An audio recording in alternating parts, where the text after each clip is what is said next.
من الشيطان الرجيم. بسم الله الرحمن الرحيم. السلام عليكم ورحمة الله وبركاته. Alhamdulillah, salatu wassalamu ala rasulillah wa ala alihi wa sahbihi wa man sara ala nahjihi wastanna bisunnatihi wahtada bihadihi ila yaumiddin, amma ba'du. Qala al-musannifu rahimahullahu ta'ala wa nafa'ana Allahu bihi wa bi'ulumihi fid dharain, amin. Telah berkata Imam Al-Allamah Syekh Abdul Qasim Al-Qushayri, semoga Allah Ta'ala merahmatinya dan kita mendapat manfaat serta barakah ilmunya. Tajuk yang ke-29, Al-Hurriyah, kemerdekaan. Allah Ta'ala berfirman, wa yu'thiruna ala anfusihim walau kana bihim khasasah. Dan mereka mengutamakan orang-orang muhajirin atas diri mereka, yakni orang Ansar, sekalipun mereka dalam kesusahan. Artinya, orang-orang Ansar mengutamakan orang-orang muhajirin atas diri mereka sendiri untuk memurnikan dari apa yang mereka keluarkan. Ibnu Abbas radhiyallahu ta'ala anhuma menuturkan sabda Rasulullah sallallahu alaihi wasallam yang mengatakan, innama yakfi ahadukum ma qana'at bihi nafsuhu wa innama yasiru ila arba'ati azra'in wa shibrin wa innama yarji'u ila akhirih. Sesungguhnya seorang dari kamu mencukupkan dengan apa yang menjadi kepuasan nafsunya, sampai menjadi 4 hasta dan 1 jengkal, serta segala perkara kembali kepada akhirnya.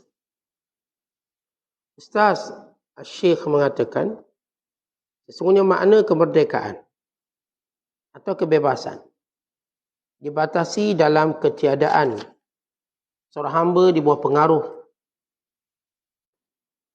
perhambaan makhluk, tidak dikendalikan penguasa dan pengatur alam, dan tanda sahnya kemerdekaannya dibuktikan dengan keguguran sifat yang membezakan dari hatinya di antara hal-hal.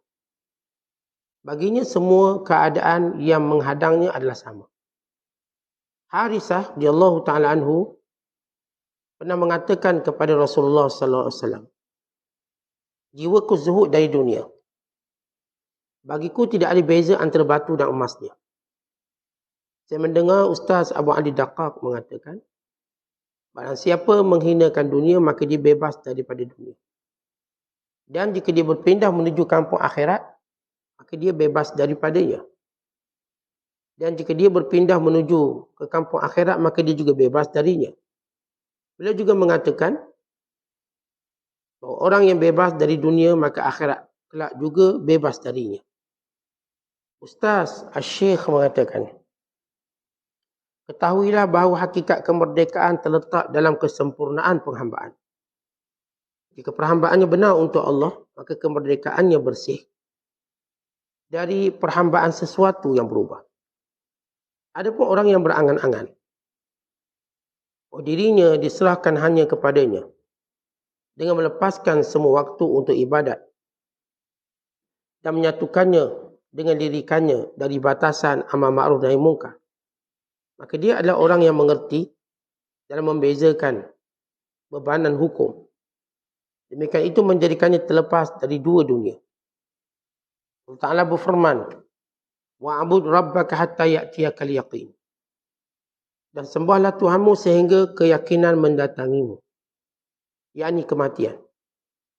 Penafsiran ini tentang makna kematian telah disepakati oleh seluruh ahli tafsir. Tanda kemerdekaan bagi seorang hamba di antaranya adalah ketiadaan hatinya di bawah perhambaan makhluk, kepentingan dunia dan tujuan-tujuan akhirat. Dirinya adalah dirinya. Tidak satu pun keduniaan yang sifatnya sementara yang akan memperhambakannya.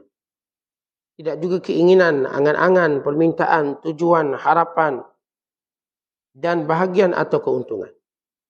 Dirinya bebas dari semua itu. Talaf Asy-Syibli pernah ditanya, tidakkah kau tahu bahawa dia zat yang maha pengasih? Lalu dijawab, benar. Semenjak saya mengetahui sifat kasih sayangnya, saya tidak memintanya supaya dia mengasihi saya. Maqam kemerdekaan adalah amat mulia. Abu Abbas As-Sayyari berkata, seandainya solat tanpa bacaan Quran sah, maka sah juga gubahan syair ini. Saya mengangan-angankan suatu keadaan berada dalam satu zaman yang engkau melihat dua biji mata saya adalah kemerdekaan yang terbit. Banyak pendapat para ulama sufi tentang makna kemerdekaan. Antara Hussein bin Mansur yang mengatakan, barang siapa menghendaki kemerdekaan, maka terus meneruslah dalam perhambaan pada Allah. Imam Junaid al-Baghdadi ditanya tentang orang-orang yang tidak terpengaruh oleh dunia, kecuali seukuran hisapan satu biji-bijian terkecil, lalu dijawab, seorang hamba juga tidak terpengaruh oleh keberadaan dirham. Sesungguhnya kamu tidak akan sampai pada makna kemerdekaan sementara hakikat perhambaan yang menjadi tanggunganmu masih tersisa. Bishr Al-Hafi berkata, barang siapa ingin merasakan kelazatan makanan kebebasan dan terbebas dari perhambaan, maka sucikanlah rahsianya yang berada antara dirinya dengan Allah, yakni ikhlas. Husain Al-Mansur juga pernah mengatakan, seorang hamba mengambil hak beberapa makam perhambaan secara keseluruhan yang menjadikannya bebas dari kepayahan perhambaan, maka ukirkanlah fungsi perhambaan dengan tanpa tekanan dan beban. Itu adalah makam para nabi dan orang-orang ahli kebenaran. Artinya menjadi orang yang terbebani, yang tidak merasa terbebani dan hatinya tidak diliputi rasa beban. Meskipun hukum-hukum syarak pada kenyataannya, pada zahirnya, membebaninya demikian. Mansur Al-Faqih membacakan syair kepada kami. Tidaklah tersisa pada diri manusia kebebasan dan tidak juga pada jin. Telah berlalu kebebasan dua golongan, maka mereka menghiasi hidup dengan kepahitan. Ketahuilah, sesungguhnya sebahagian besar kebebasan terdapat dalam pemberian pelayanan pada orang-orang fakir. Saya mendengar Syekh Abu Al-Daqqaq mengatakan, Allah mewahyukan kepada Nabi Daud AS, jika engkau melihat orang yang mencariku, maka hendaklah engkau melayaninya. Jika engkau melihat orang yang mencariku, maka hendaklah engkau melayaninya. Rasulullah SAW bersabda, Sayyidul Qawm khadimuhum. Tuan suatu masyarakat adalah yang menjadi pelayan mereka. Yahya bin Mu'az mengatakan, anak-anak dunia adalah orang yang dilayani oleh para hamba dan pelayan. Anak-anak akhirat adalah orang yang dilayani kelompok orang yang bebas dan baik. Ibrahim bin Adham mengatakan, sesungguhnya kebebasan yang mulia adalah yang keluar dari dunia sebelum keluar dan sebelum mati darinya. Dia juga mengatakan, janganlah berkawan kecuali dengan orang yang bebas mulia. Mendengar dan jangan berbicara. Muslimin dan muslimat sedang penonton rahmati Allah sekalian. Tajuk kita ialah Al-Hurriyah, kemerdekaan. Salah satu daripada tajuk kesufian dalam tangga yang ke-29. Bila kita sebut perkataan merdeka, artinya kita melihat dunia dengan pandangan yang zuhud. Tidak terikat dengan cinta pada dunia, kasih sayang pada dunia. Dan tidak terikat dengan pengaruhnya.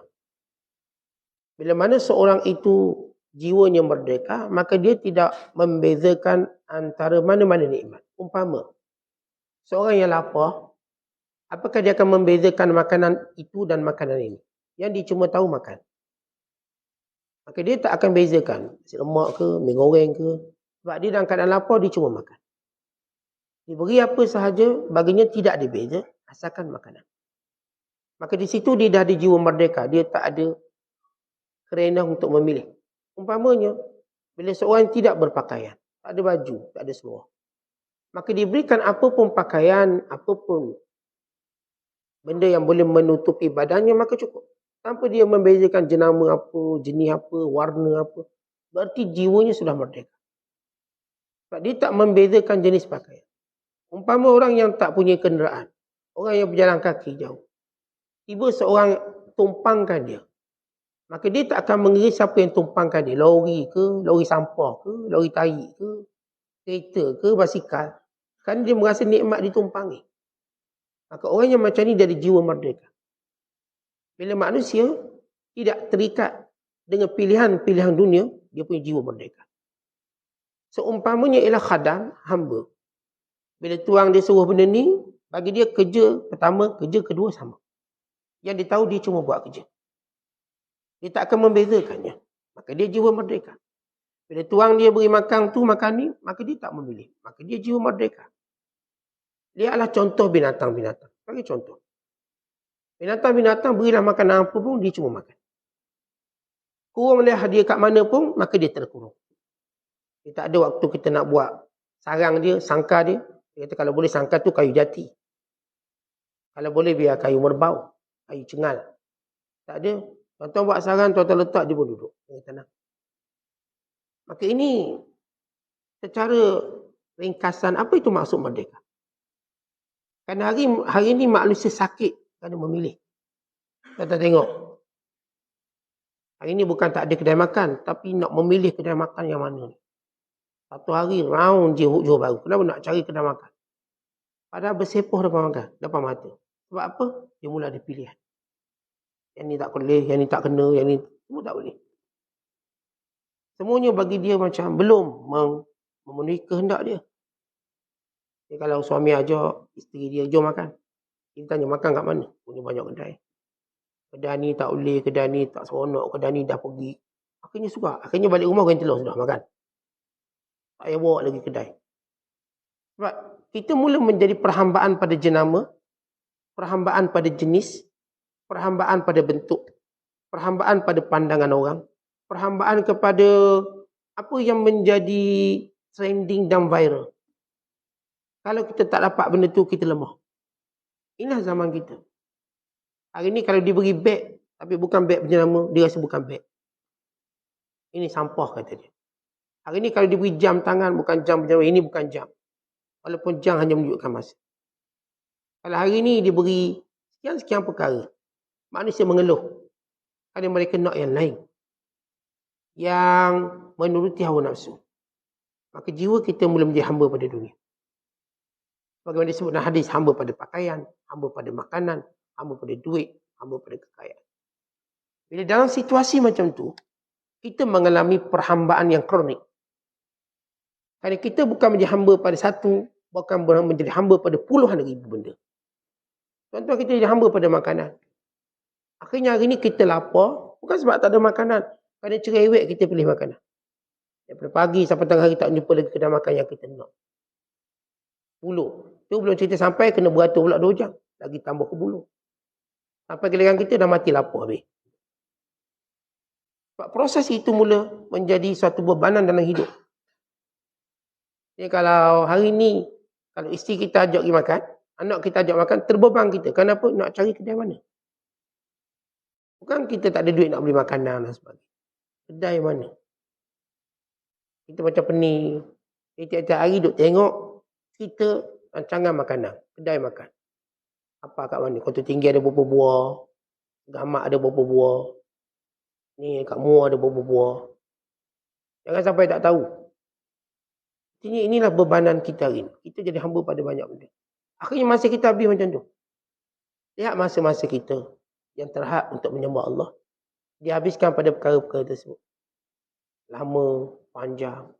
Bila orang dulu nak makan, mungkin sekejap je 10 minit. Orang ini nak makan beratur je 2 jam. Belum makan lagi, beratur 2 jam. Nak makan pula. Belum cerita masuk jambang pula, sembelik. Lama lagi. Proses tu berlaku berapa jam dah dalam hidup. Kerana itu bila kita bicara tentang perhambaan ini, iaitu kita bicara tentang merdeka. Kita nak merdeka daripada semua pilihan. Kita nak merdeka daripada semua jenis bentuk. Daripada semua benda yang orang trending pada kita. Kerana kita nampak satu benda yang bersifat syariat. Bukan syariat yang kita pikul ini, kita tak rasa beban. Rasa seronok, maka ini jiwa merdeka. Artinya merdeka itu kalau saya nak ringkaskan daripada apa yang saya baca sebelum kita syarahkan. Ialah terbebas kita daripada segala perkara pilihan dunia. Yang kedua, merasa ringan kita pada semua bebanan syarak. Semua hal takalif atau taklif syarak, Semayang, puasa, zakat, haji, baca Quran, zikir. Tinggalkan yang haram, buat yang halal. Ringan. Saya dengan ringan menolak rasuah. Tanpa rasa menyesal, kenapa aku tolak? Tak, saya tolak. Saya tak ingat lagi. Saya dengan ringan menolak yang haram. Kalau orang kata, boleh tolong buat pagar gereja. Saya tak ambil. Ini banyak tender ni. Pagar gereja.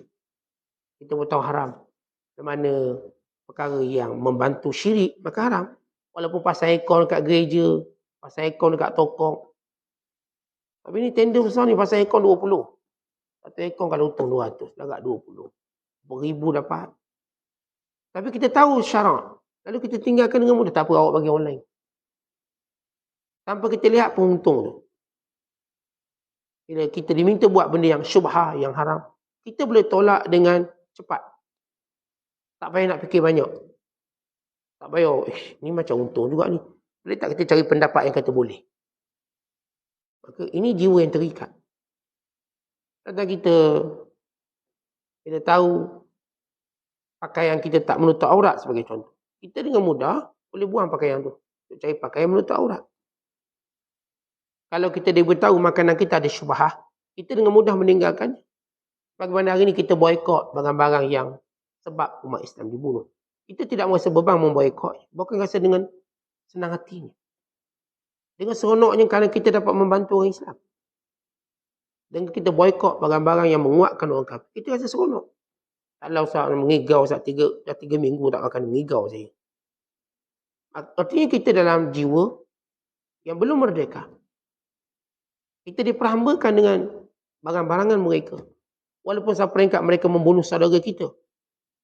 Apakah kita nak menunggu mereka membunuh anak-anak kita pula? Dengan kekayaan mereka ada. Kita ni kalau marah ke orang, kedai dia jangan harap kita pergi. Walau kita marah kerana nafsu. Ini kan pula kita marah kerana agama. Tuan-tuan ada orang, tuan-tuan marah dia lah. Gaduh sikit. Dia pun ada kedai makan, kedai runcit. Tuan-tuan pergi tak kedai? Jangan tuan-tuan tak pergi, anak-anak pun cakap, jangan pergi kedai tu, ayah gaduh dengan dia. Walau kita gaduh dengan nafsu. Yang ni tuan-tuan kita gaduh dengan agama. Kerana mereka membunuh anak-anak Islam. Mereka membunuh umat Islam. Mereka berbangga dengan apa yang mereka lakukan. Mereka membunuh orang yang tidak mampu untuk melawan mereka. Dengan cara yang amat kejam. Takkanlah kita tak ada rasa kemarahan, kebencian. Orang yang tidak marah kerana agama, maka iman dia bermasalah. Imannya sakit. Maka sebab itu, kita bagi contoh. Kalau saya bergaduh secara peribadi pada orang ni, dia buka kedai pun saya tak pergi kedai dia. Jangan harap saya pergi. Biar dia bankrupt lah. Saya pun doa biar dia bankrupt. Sampai macam tu kita ni. Bila gaduh hawa nafsu. Bila buat agama, kita macam tak boleh, saya suka, saya terikat. Inilah perhambaan kita pada dunia. Lepas tu kita nak bicarakan tentang hurriyah. Saya ingin menjadi jiwa yang merdeka. Siapa yang merdeka di dunia, merdeka di akhirat. Maksudnya siapa? Berjaya membebaskan dia daripada semua hal-hal duniawi ini. Maka akhirat kelak dia akan ringan tanpa dihisap. Kenapa? Tiada benda yang dia terikat dengan dunia. Dan bukan maksud hurriyah. Tuan-tuan tak ambil pun dunia. Tuan-tuan tak pegang pun dunia. Tuan-tuan tak pilih pun dunia. Bukan. Memilih tapi tidak terikat. Dan memilih dengan piawaian agama. Saya memang pilih kedai makan. Kerana saya pilih yang halal. Pada piawaian agama. Saya betul lah pilih kenderaan saya pada perkara yang pada piawaian agama. Yang diajar oleh agama pada saya. Bukan kerana cenderung hawa nafsu. Maka di sini kita menjadi jiwa yang merdeka. Kenapa? Kerana orang yang menjadi hamba pada benda-benda, bila mana dia tak dapat, kita lihat bagaimana kesedihannya. Kita senang, tuan-tuan tak dapat, tak apa, bukan rezeki. Ayat kita mudah, bukan rezeki. Bukan maksud kita ambil sambil lewat, kita akan usaha cari. Tapi bukan tak dapat, bukan rezeki. Saya cuba dapat tender tu, projek ni, tak dapat, bukan rezeki saya. Mudah. Saya berniaga, kejap untung, kejap tak untung, itu rezeki saya. Semua muamalah kita melihat kebergantungan pada Allah. Cukup Allah SWT kebergantungan kita. Ini intro tajuk kita. Kita lihat dalam mukadimah pengarang kita. Wa yu'thiruna ala anfusihim walau kana bihim khasasah. Dia beri contoh orang Ansar yang jiwanya merdeka.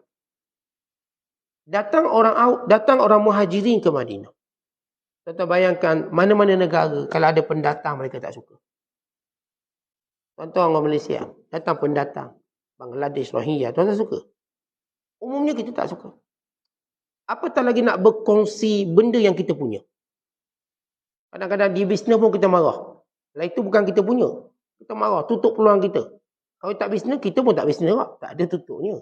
Tapi kita punya perangai. Marah. Kau siapa? Kau bukan orang Malaysia, jangan berniaga sini. Tahu, waliknya begitu. Bukan kita sebut Malaysia, semua negara. Tidak semula tu dia nak beri ruang pada orang mendatang. Untuk mendapat tempat. Apatah lagi nak berkongsi apa yang dia ada. Takkan? Atau kalau pendatang ni datang buat benda dia pun kita marah. Dia buka kedai makan sama-sama dia je. Kedai makan Bangla untuk orang Bangla. Tak marah? Marah. Ni mana boleh berniaga, lesen ambil mana? Ada dia berniaga ni untuk sama-sama dia. Dia pun buat makanan Bangla. Semua Bangla dalam tu. Tapi kita tetap marah. Itu sebahagian manusia. Dia buka kedai Rohingya untuk orang Rohingya. Kita marah. Mana boleh? Rohingya ni tak boleh kerja. Awak duduk je tunggu rezeki, tunggu dari langit. Awak jangan kerja. Marah. Ni sifat. Kononnya patriotik, tapi sifat apa yang disebut sebagai kesan daripada nation state. Atau disebut sebagai bangsa. Terlalu pegang pada bangsa sehingga hilang kemanusiawi. Jauh sekali kepada nilai paling tinggi agama. Kita tuan-tuan kalau sama-sama agama Islam, kita terbuka. Jangan dia ambil hak kita sudah. Dia buat hak dia, okey, kita okey. Itu bila kita menilai secara agama. Tapi ada manusia mungkin dia, ini patriotik, ini sekian-sekian. Dalam bicara mereka yang terlalu sempit tentang nilai manusia. Saya sebut secara kali, tak ada orang suka orang datang negara dia lalu berbisnes negara dia, jauh sekali berkongsi dengan apa yang dia. Tapi lihatlah orang-orang Ansar. Orang Muhajirin yang ditindas di Mekah, berhijrah ke Madinah. Apa yang orang Ansar buat? Bukan sekadar menerima kedatangan yang hati terbuka dan gembira. Bukan sekadar berkongsi dengan nikmat yang mereka ada. Hatta mereka melebihkan orang Muhajirin, lebih pada diri mereka. Ya, bagaimana mereka punya jiwa merdeka dan buat kebaikan. Di kalangan mereka ada yang nak berkongsi isteri. Ini Sa'ad bin Rabi' berkata pada Abdul Rahman bin Auf, saya ada 2 isteri. Awak tengok mana satu cantik yang awak kagum, awak ambil. Saya cerai dia. Saya cerai dia dan awak kahwin. Ya, bagaimana catatan sejarah yang perlu ditulis dengan tinta emas yang tak pernah berlaku. Ini bukan kacau bini orang. Ni, suami dia offer. Saya ada 2 isteri, awak tengok mana satu yang awak rasa kagum, menarik. Ambil. Dia tak kata, saya ada 2 isteri. Satu tak ada gigi tu ambil. Tak ada gigi yang tua awak ambil. Tak, saya ada 2 isteri. Awak yang pilih isteri mana, saya ceraikan dia.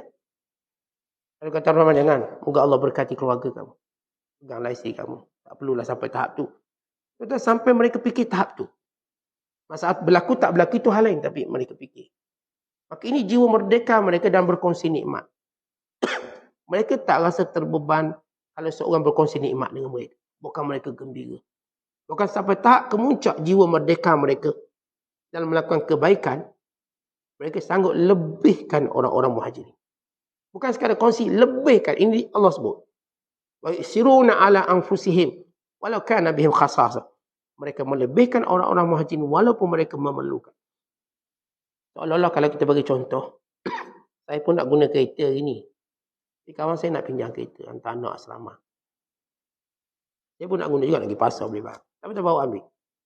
Habis haji nak naik, tak apa, saya nanti ambil Grab. Itu pula ambil Grab. Padahal kita patut suruh dia ambil Grab.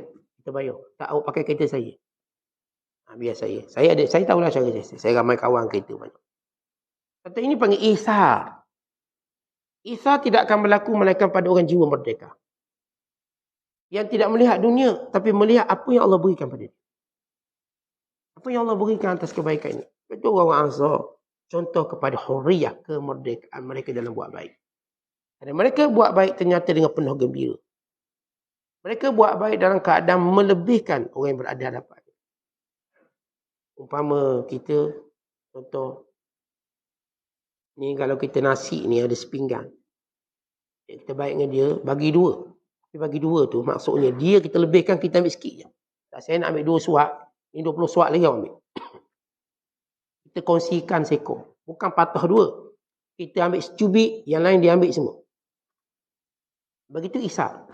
Kalau bagi 2, kita tak mengisap lagi sebab sama. Kan seekor bagi 2. Nasi sepinggang bagi 2, 50-50. Tapi kalau kita mula, saya nak rasa sikit je, yang ni semua ambil. Macam seorang ayah dengan ibu. Sifat isar ini, waktu kita berurusan dengan anak-anak kita. Kita makan, anak kata, nak abah, nak. Tak berkejap, abah makan sikit rasa. Takut ada racun hati kau ni, abah rasa dulu. Ayah pun makan dulu, ni ambil. Anak dia makan dengan seronok selera. Ayah ni seronok. Kita seronok tengok anak-anak kita makan banyak. Kita tak apalah, kita lain kali boleh lagi ke kedai. Sampai macam tu sifat isar seorang ayah, seorang ibu. Nanti mak rasa sikit, ambil semua. Kalau dah hati mak ni nak makan, tapi fikirkan anak, biar anak ni selera. Dan anak dia order makanan lain. Tapi tengok makanan mak ayah dia selera. Yang dia order dia tak makan.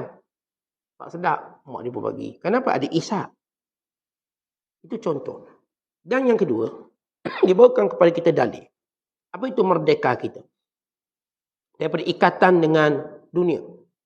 Iaitu Rasulullah bersabda, dan secara tahqiq ini ialah kata-kata Abdullah bin Mas'ud. Kata-kata Abdullah bin Mas'ud. Tapi ini disebut hadis Nabi. Tapi ini kata-kata Abdullah bin Mas'ud. Dalam nasihat Abdullah bin Mas'ud, innama yakfi ahadukum ma qana'at bihi nafsu. Sesungguhnya secara hakikat kehidupan, apa yang kita dah dapat cukup. Itu hakikat kehidupan. Yang kita dah ada sekarang, yang kita dah peroleh sekarang, maka cukup. Atau kita sebut dengan jiwa qana'ah. Kerana apa kita perlu ada qana'ah? Kerana semuanya akan berakhir dalam kubur. Betul bila kita fikir, semuanya akan berakhir pada kubur. Yang seluas 4,5 hasta tu, atau lebih kurang 2,5 meter atau 3 meter, salah satu amtar. Tengok kubur kita panjang macam mana. 2 meter, 2,5 meter. Semua nikmat yang kita ambil ini berakhir kat situ. Kita kalau sebut kat situ, muat ke semuanya? Muat tak kereta kita dalam tu? Rumah, pakaian kita? Muat tak kasut-kasut kita? Tak, muat kita je. Jadi bila kita hidup di dunia, apa yang cukup? Kerana semuanya akan kembali ke kubur. Dan ungkapan ini bukan maksud Islam membenci kekayaan. Marah pada kekayaan, bukan. Tapi faham hakikat itu. Sebab kalau kita tak suka kaya, Allah tetap beri kaya juga. Tuan-tuan suka kaya, tak kaya juga. Dia masalah jiwa kita. Apakah kita suka? Kalau suka pada benda itu sehingga menjadi kita peringkat berfikir cara bodoh. Contoh macam hari ni. Wajar kita nak kaya, dia ajar. Sehingga dia mula wujud pemikiran yang bodoh. Pemikiran bodoh yang pertama, bila dia melupakan syariat. Kerana apapun dunia bila kita cari membelakang syariat ini, makin bodoh. Kerana kita akan dihisap dan diazab. Dan kita telah membuang masa. Dan belum tentu kita capai cita-cita kita. Belum tentu. Nipu sana, menipu sini, scam sana. Belum tentu. Dan kebodohan yang kedua, kerana kita mula menggunakan waktu-waktu kita yang berharga. Prime time kita. Dan mentaati Allah. Bukan kita tak nak cari dunia, tapi kita ada waktu-waktu yang kita tahu ini waktu yang mana. Bahkan sampai peringkat orang yang terlalu obses pada kekayaan ini, dia mengabaikan keluarga. Isteri mana, suami mana, anak mana. Akhirnya dapat semua, tapi dihilang yang disayangi. Dia dapat semua, tapi isteri dia lari lah. Anak-anak dia tak peduli dia.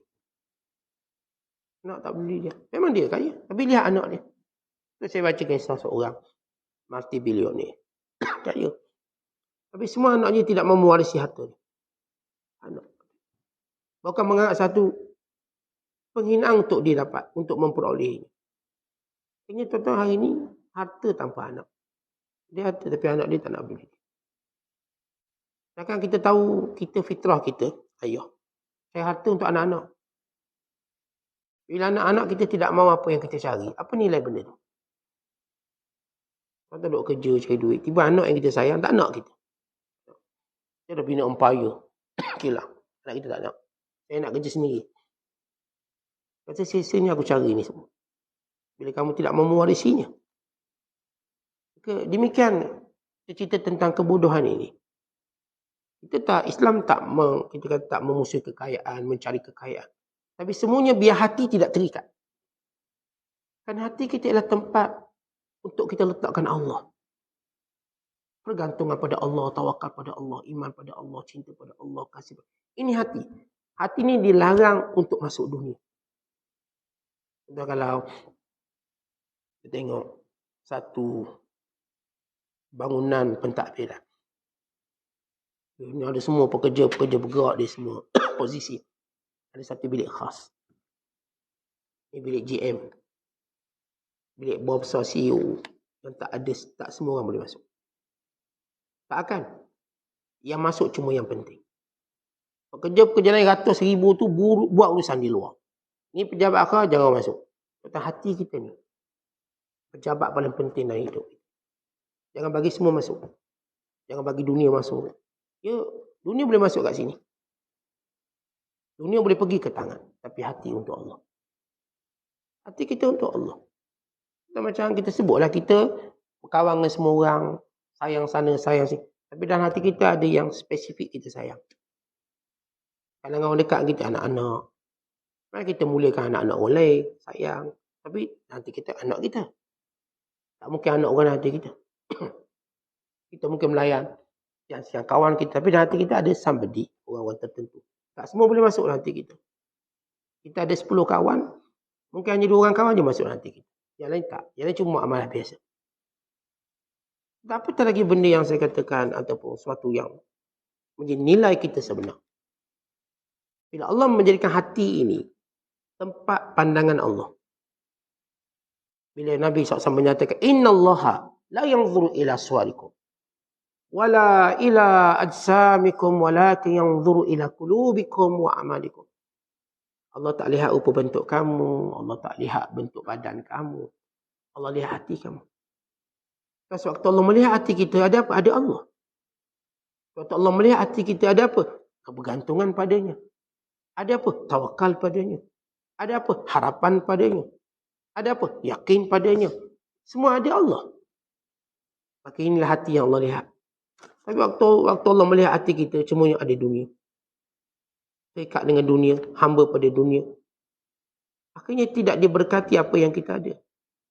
Jadi kita bukan mengajar untuk tolak dunia. Tapi menolak dunia daripada hati. Bagaimana doa para ulama? Ya Allah jadikan dunia di tangan kami, bukan di hati kami. Jadikan dunia pada lidah-lidah kami, tapi bukan hati kami. Jadikan dunia pada akal kami, tapi bukan pada hati kami. Jadikan dunia pada semua yang zahir kami, bukan pada batin kami. Ya batin lain. Pada batin ada hakikat yang kita nak jaga. Sebab itu, bila Abul Qasim menyatakan, makna kemerdekaan, iaitu kebebasan dibatasi dan sempadan dalam ketiadaan hamba itu di bawah pengaruh mana-mana makhluk. Bila kita tidak ada pengaruh mana-mana makhluk dan menjadikan kita tak membezakan dunia dan menjadikan kita tidak melihat berbezanya halangan. Ada 3 benda yang penting. Orang jiwa merdeka. Kita tak akan berada di bawah mana-mana pengaruh. Pengaruh kita yang utama ialah perintah Allah. Kita berdiri apa yang dilafaz yang Nabi sebut, ihfazillah. Yahfazka. Jaga Allah, Allah jaga kamu. Kalau orang tu mempengaruhi saya kerana perintah Allah, bukan dia. Kata saya diminta taat mak ayah saya. Bukan kerana mak ayah saya. Kerana perintah Allah menyuruh saya taat mak ayah saya. Saya diminta untuk menjaga, berbuat baik pada isteri saya. Anak-anak saya. Bukan kerana mereka, bukan kerana anak. Kerana perintah yang datang. Pengaruhnya datang dari perintah Allah. Kerana itu, tuan-tuan bila kita berpegang benda itu, baik kita dengan mak ayah, baik kita dengan isteri, anak, baik kita dengan sahabat. Kita menegakkan syariat. Kalau kawan kita salah, kita kata salah. Kita tidak keberatan menegur. Kalau isteri kita salah, kita kata salah. Kalau pasangan kita salah, kita kata salah. Kenapa? Bukan pengaruh dia. Kita pada perintah Allah. Kemudian yang kedua kata Syekh Abdul Qasim, iaitu dia tidak membezakan dalam hal-hal duniawi. Tak ada beza. Macam saya sebut dalam bab makan, tak ada beza. Asal halal okey. Ya, kalaupun contoh kita lihat manusia ni, jiwanya hamba pada tidak bebas. Tidak berfikir secara bebas. Kita ambil satu bakul roti. Bentuk sama, saiz sama, jenis sama. Letak. Dia pilih atau tidak? Kita kata ni sama belakang ni tau. Beratnya semuanya 10 gram. Dia punya gini-gini. Dia tetap tengok, pilih. Kenapa? Kan jiwanya belum merdeka. Dia masih punya pilihan. Walau kalau dia ambil sama. Sama je. Dia tengok semua sama. Tapi kita tetap ada nilai memilih. Ni semua baju tu. Warna biru lagi. Tapi dia tetap pilih. Semuanya saya S. Kita tak tengok. Kenapa? Jiwa memilih ini ialah jiwa hamba terikat dengan dunia kuat. Dan yang ketiga ialah dia melihat semua benda yang menghalang tu sama. Yang halang tu setan. Yang halang tu orang. Yang halang tu dunia. Yang halang itu nafsu. Benda ni semua sama dia kata. Dia tak nampak beza. Oh, ni hantu kuat sikit ni. Tak ada. Ni sama. Siapa yang menghalang saya jalan Allah, saya rempuh dia. Kalau yang halang saya itu manusia, saya rempuh dia. Yang halang itu syaitan, saya rempuh dia. Siapa pun. Ini Sa'ad bin Abi Waqqas berkata pada ibunya. Yang ibunya kata, wahai Sa'ad, aku tak akan makan, aku tak akan minum, aku tak akan berteduh. Sampai kamu kembali pada agama asal. Semua beralih. Ibunya menghalang. Tuan-tuan, ini halangan paling susah mak kita. Orang paling kita hormat, paling mulia. Apatah lagi watak kita memang orang taat pada mak. Ini Sa'ad bin Abi Waqqas. Orang paling taat mak dia, sayang mak dia. Bukan jenis dididik, orang ajar. Memang seorang yang sayang mak. Tiba-tiba bila dia memeluk Islam, yang berdiri menghalang jalan ni ibu dia. Kita bayangkan berat. Pemilik Islam yang halang mak. Dan mak dia bukan halang dengan perkataan. Mak dia tak nak makan. Tak nak minum. Berdiri tengah panas. Biar aku mati. Biar orang kata ni penyebabnya ialah anakku yang derhaka. Kata Sa'ad tengok mak dia. Apa kata Sa'ad pada ibu dia? Wahai ibu. Kalau ibu ada 100 nyawa. Dan nyawa ini hilang satu persatu. Saya tak akan tinggalkan agama. Rebah mak dia dengar perkataan ni. Ini prinsip. Itu ayat. Berkenaan dengan apa yang dibuat oleh Sa'ad bin Waqqas. Wasahibhuma fid dunya ma'rufa. Bagaimana mereka tak halang agama, jaga mereka dengan baik. Kalau mereka menghendaki kamu kufur, fala tuti'huma, jangan dengar cakap mereka. Allah yang perintah jangan dengar cakap dia. Kalau mak ayah cuba halang untuk ataupun cuba dia sebab kekufuran. Wala tuti'huma, jangan dengar. Wasahibhuma fid dunya ma'rufa. Dalam hal yang lain, bersahabatlah kamu dengan ibu bapa kamu dengan baik. Sa'ad kata, wahai ibu, kalau ibu ada 100 nyawa, hilang satu persatu, saya tak akan tinggalkan agama. Dengan lenangan air mata, tapi cakapnya prinsip. Sa'ad bukan cakap, asal mak ada 100 nyawa pun, keluar satu-satu, saya tak tinggal. Dia cakap dengan bahasa seorang anak. Tapi dalam bahasa anak tu dia ada ketegasan. Kita kalau cakap mak, cakap dengan ayah, suara tak boleh angkat. Tapi bukan maksud kita tak tegas. Sa'ad bin Abi Waqqas dia tak angkat suara dia. Dan waktu dia menuturkannya, ditutur dengan air mata dia. Sayang mak, sayang. Tapi dalam bahasa air mata tadi ada ketegasan. Kadang-kadang kita rosak prinsip. Ialah prinsip tapi jangan silap cara, jangan salah cara. Saya Ustaz, kalau mak saya tak bagi buat itu, saya lawan. Jangan lawan. Beritahu prinsip. Dan jangan angkat suara pada dia. Jangan tengking dia. Orang tua dengar sini. Kau ada 100 nyawa. Itu kau ajar. Kalau saat tak kata, orang tua dia, wahai ibuku. Yang saya sayang. Kalau ibu ada 100 nyawa. Bagaimana Ibrahim berkata pada ayahnya, ayah dia ugur, wahai Ibrahim, kau tak berhenti dakwah, aku kejam dengan batu. Ibrahim kata, wahai ayah tercinta, aku akan terus memohon ampunan pada Allah. Semoga Allah ampunkan kamu. Ayah dia guna bahasa kasar. Ibrahim tetap berkata, ya abati, wahai ayah yang saya sayang. Ibrahim kata, ya orang tua, kau ingat aku takut? Kalau kita dengar. Orang yang kononnya berprinsip. Tapi kalau salah gaya dan cara, tetap derhaka. Tapi bila muamalah kita mak ayah, walaupun tuan-tuan ada prinsip ni, tuan-tuan mesti tetap cakap dengan suara yang bawah. Suara rendah. Tapi dalam nada itu ada ketegasan. Ketegasan bukan kerana intonasi. Ketegasan pada konteks, pada ayat yang kita sebut. Orang yang lemah saja perlukan intonasi untuk sebut tegas. Orang yang kuat, dia ada gaya bahasa dia sendiri. Terutama saya kata bila kita bercakap mak ayah, jangan angkat suara. Isteri nak cakap tegas ni, jangan angkat suara pada suami. Kalau awak nak tegas, kalau suami kata, awak jangan pakai tudung lah. Awak jangan pakai tudung, saya tak suka pakai tudung. Isteri yang baik, dia tak akan angkat suara. Saya tak kira lah, abang tak bagi ke bagi saya pakai tudung. Bukan begitu. Kita bercakap dengan bahasa, atau isteri bercakap dengan bahasa seorang isteri. Tapi dalam bahasanya ada ketegasan. Bang, ini perintah Allah, saya akan buat. Allah yang perintahkan saya pakai tudung. Saya bukan kahwin dengan abang untuk abang rosakkan agama saya. Untuk abang jaga agama. Kalau abang tak mampu jaga agama, saya akan jaga sendiri agama saya. Saya harap bila saya kahwin dengan abang, abang akan jaga agama saya. Kalau abang tak mampu jaga agama, maka abang cuba rosakkan, saya akan jaga agama saya sendiri. Dengan bahasa seorang isteri. Suami pun tengok isteri aku walaupun dia tak nak dengar cakap. Tapi dalam adab dia. Dalam adab.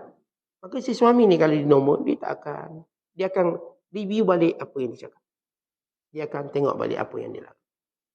Tapi kalau isteri cakap dengan bahasa kasar, akhirnya menjadikan suami lagi ego untuk dihalang ni. Saya tak kira saya bakar semua tudung awak ni. Isteri cakap dengan baik abang, kalau abang bakar semua tudung, saya pakai tudung saji lah. Ini saya tetap akan tutup rambut saya ni. Artinya si isteri menyebut bahasa yang saya kata berprinsip, tegas, tapi bukan bahasa yang maki. Saya kata kita selalu terperangkap dengan kesilapan dalam berprinsip. Dengan menggunakan intonasi dan cara bercakap. Khususnya saya sebut tentang orang-orang yang kita ada hak besar dengan mereka. Mak ayah kita, walau dia bukan Islam, haknya besar. Pasangan kita, suami kita. Mana tuan-tuan tak bersetuju dengan suami, hak mereka besar. Untuk kita menjaga nada bahasa kita. Sebab kita tak suami ni bukan sebab dia suami, sebab Allah perintah kita. Bila kita silap dalam caturan bahasa, ia memberi kesan pada agama kita. Prinsip yang kita pertahankan itu bukan satu prinsip yang kuat. Dan sekali kita cuma nampak tegas dengan dia, dengan lain mungkin kita longgar. Kerana ia bukan satu prinsip sebenar agama. Cuma kita nak cakap depan dia, bantah, bangkang. Orang yang berprinsip, berarti dan semua tempat, keadaan orang, macam itulah dia pegang. Dia tak akan berubah. Harisah, seorang sahabat Rasulullah daripada Ansar. Bila Rasulullah SAW bertanya, kaifa asbaht? Macam mana pagi ni?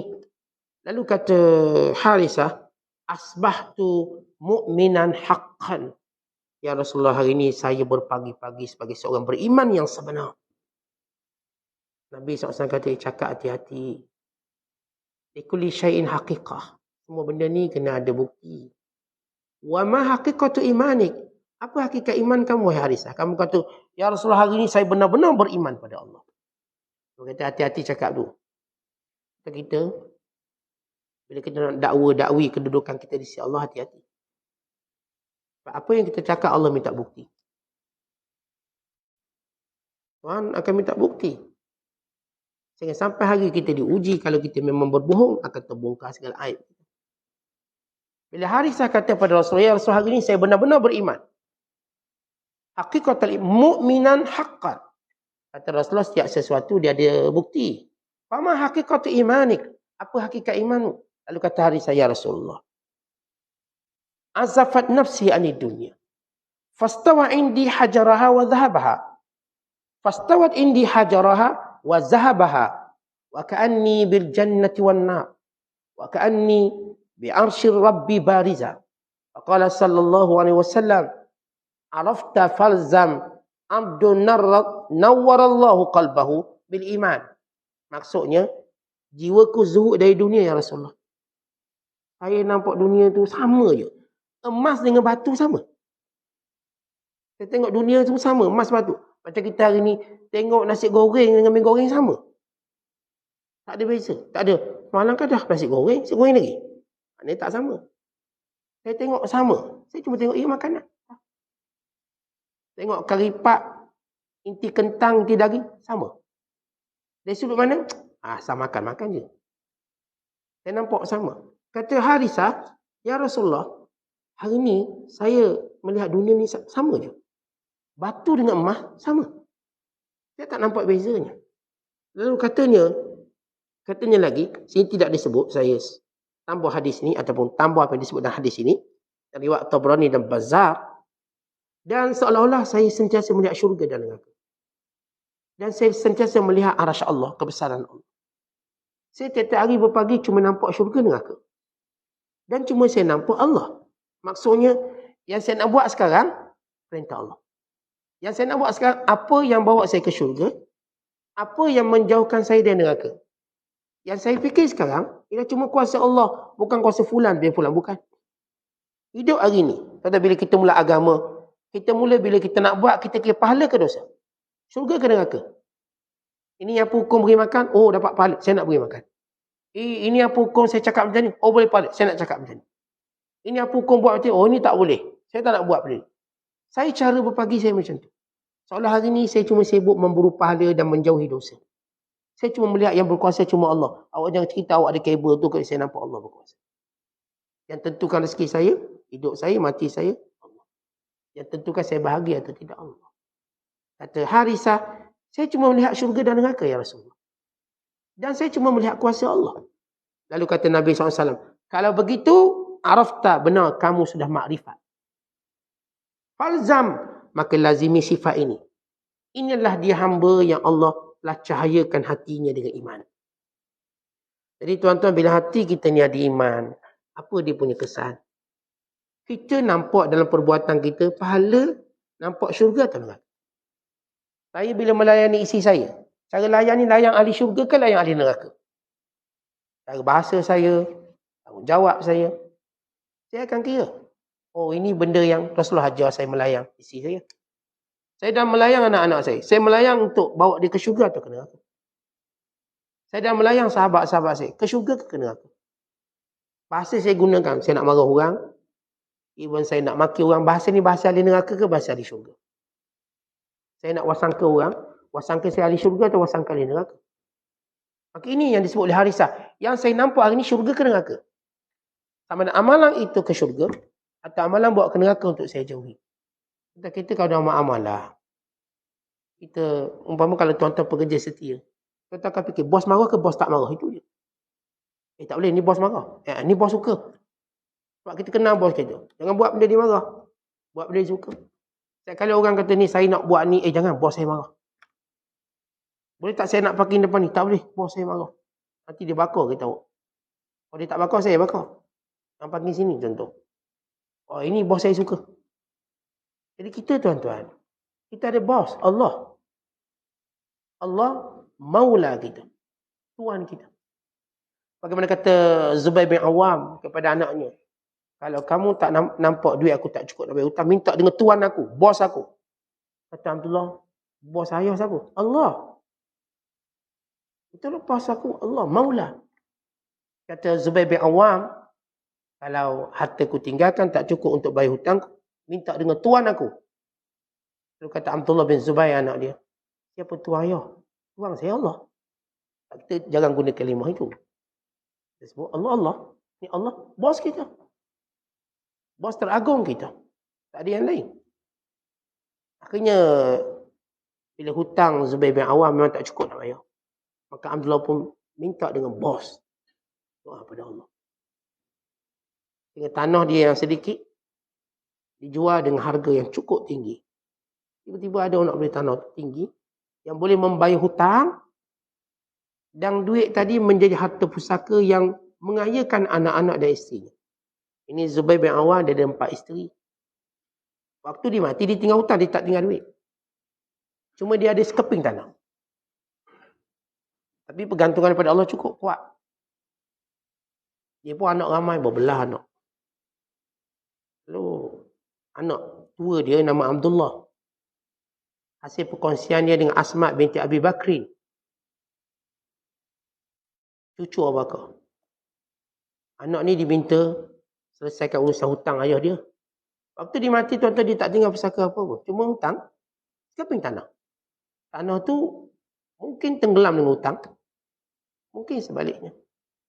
Tapi bila ditinggal oleh Abdullah, tanah ni tak cukup. Bayar hutang tak cukup. Tapi dia ingat ayah dia kata, doa. Minta dengan bos aku. Maka dia doa.